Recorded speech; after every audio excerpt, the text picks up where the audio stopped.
Tout le monde connaît le Nautilus, cet étonnant bâtiment sous-marin commandé par le capitaine Nemo et imaginé par le romancier nantais Jules Verne. Mais Jules Verne n'a pas inventé le sous-marin, Léonard de Vinci l'avait fait avant lui. Jules Verne a aussi repris pas mal d'idées dans des revues scientifiques, mais avec le talent du visionnaire.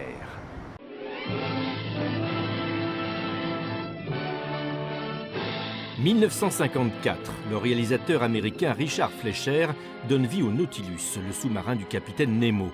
Plus impressionnant que la machine imaginée par Jules Verne, celle-ci s'apparentait davantage à un long cigare. Le romancier nantais, précurseur de la fiction scientifique, accumulait les fiches, les revues spécialisées et imaginait ce que les expériences menées à son époque donneraient dans l'avenir. Olivier Sauzereau est un expert de l'univers vernien. Pour lui, plus qu'inventeur, Jules Verne était un visionnaire. Il avait la capacité de voir comment les techniques balbutiantes du 19e pourraient être utilisées. Quand on regarde l'ensemble de l'œuvre de Jules Verne, 62 romans, 18 nouvelles, on se rend compte qu'il n'y a pas tant d'inventions que cela en tant que machine extraordinaire. On a tous en tête effectivement certaines machines comme l'Albatros de Robur le Conquérant, le Nautilus de 20 000 lieues sous les mers. Il y a quelques machines qui invariablement d'ailleurs, est à préciser, sont détruites à la fin de l'aventure.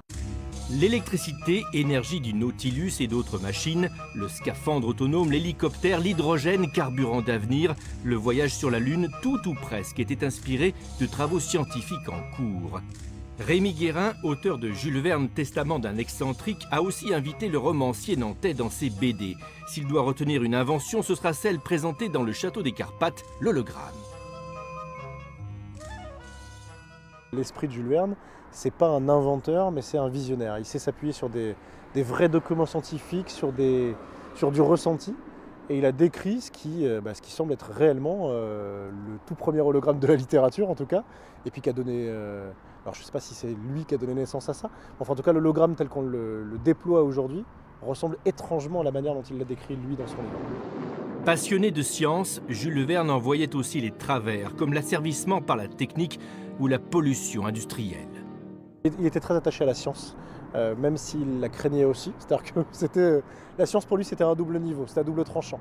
Il fallait que ce soit pour le bien de l'humanité, mais il ne fallait pas que ça serve les intérêts de certaines personnes. Chez Jules Verne, il y a un message qui est « attention ». Attention à la mauvaise utilisation d'une technologie.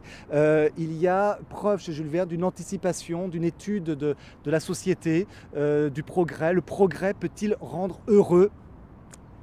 Il y a un doute. Jules Verne s'était intéressé aussi à l'aluminium, métal léger aux multiples applications. Il n'était pas ingénieur, mais la science, sans l'imagination, ne serait qu'une suite de calculs stériles.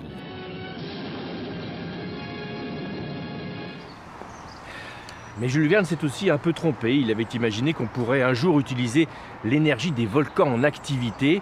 Bon, à moins que ce ne soit pour un avenir beaucoup plus lointain. Bon, c'est pas grave, Jules.